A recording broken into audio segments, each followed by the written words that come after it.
Okay, so in this video, we're going to learn how to solve these inequalities. So here we have two versions. We have a simple inequality, which is this one, and we have a not that much difficult, but still a little bit harder type of inequality right here. So let's start off with the first one. You should be able to do this without much assistance, but I'll help anyways. So just like a normal equality, we should subtract 2 from both sides, so we get 5x greater than 10, right? Now when we divide by -5, remember we have to flip the sign, so x is greater than 2, -2. Now we can confirm, now we just have to, oops, not less than -2. Now we just have to confirm this. To confirm this, we can just put in numbers in here, right? Let's say x is equal to 0, right? That's clearly not less than -2. Put in 0, 2 is greater than 12. Not really. If we put in x is if we put in x equal to -3, -3 times -5, that's 15 plus 2, that's 17. 17 is clearly greater than 12. So we know that our solution must be right. Our solution, we can check our solutions by plugging in values on both sides of our inequality to make sure that it makes sense. Now for the fun one, we're going to solve this quadratic inequality. So you may not have any idea how to do this, but I'll teach you a method which I find pretty useful.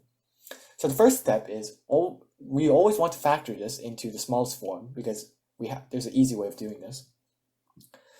So also make sure that this side you have 0. This will make our life a lot easier. So if the 6 was if it was x squared minus x less than 6, you want to move x over so that you get this form. It'll make the solution much easier. So we can factor this as -3 and x plus 2 less than 0.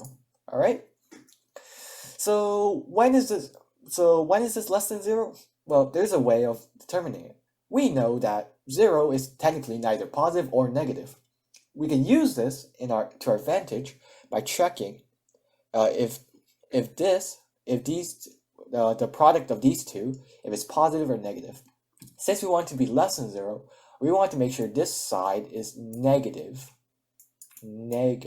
right? If this was a greater than, we will also want it to be positive. So the strategy here is we draw a number line, right?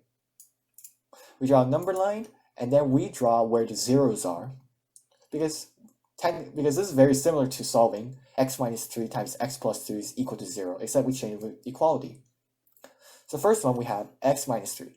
The 0 for that is 3, right? Because if we plug in 3, this becomes 0. So we have a 3 here. This one, x plus 2, the 0 is -2. All right. So at this point, you might be wondering, well, what do we do here? What we can do is, just like how we did up here, we can just pick random numbers and plug them in and check if the equality is correct. We're going to do the exact same thing. Now, it'll be easier if you pick nice values or really big values so that the small values don't really matter. So what I like to do is, well, we see here -2, right? Well, everything on this side is less than -2. So we can just take a really big number. Let's say -100, right? Because that's valid. We put in -100. Let's plug into this equation. -100 minus 3 times -100 plus 2. Now, right here, we only care about the sign, so we're going to focus on what the sign is. So -100 minus 3, that's a negative number, multiplied by -100 plus 2, that's still a negative number, which we get positive. You want to keep this, you want to make sure you have this, because in the end, it will tell us which intervals are good. -2 and a number between -2 and 3, we can pick a simple value, which is 0. So all we have to do here is 0 minus 3 times 0 plus 2. Clearly, the only value, what this results in, we have a negative and we have a positive, right? Negative times a positive, oops, which is obviously negative. Now let's highlight this, just so we remember. And then finally, we can do what we did over here. We just plug in a really big number. So let's just say 100, because why not? 100 minus 3 multiplied by, I'm running out of space, 100 plus 2, which we get positive times positive, right? And, oh, oops, these should be brackets, which results in a positive number. Okay, so now which interval do we choose here? Well, notice that this has to be less than 0. Is a positive number less than 0? Not really. Because like 1, that's not less than 0. And so this one is not either. So we must take the negative, right? So this is the only one we should take. Because let's say -1, right? -1, that's acceptable. So let's put this in interval notation. Notice, you must pay attention, this is not less than or equal to, right? This is just less. So we cannot include the value of -2. Why? Because if we do, we get 0. Is 0 less than 0? No. But if this is less than or equal, we are allowed to include the -2. So what we do is, our solution x should be open parentheses -2 to 3.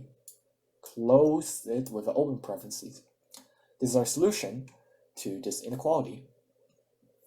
Hopefully that made a lot of sense. And with these questions, the basic strategy is always the same. Draw a number line and just plug in easy numbers to complicate. Make sure you only check for the signs, because in the end, only the signs matter. No one cares about the actual value. And then afterwards, always pay attention to is equals less than or equal, or just strict inequality, so you don't make mistakes, and for instance put in square brackets right here. So I hope that made a lot of sense to you, and I'll see you in the next video.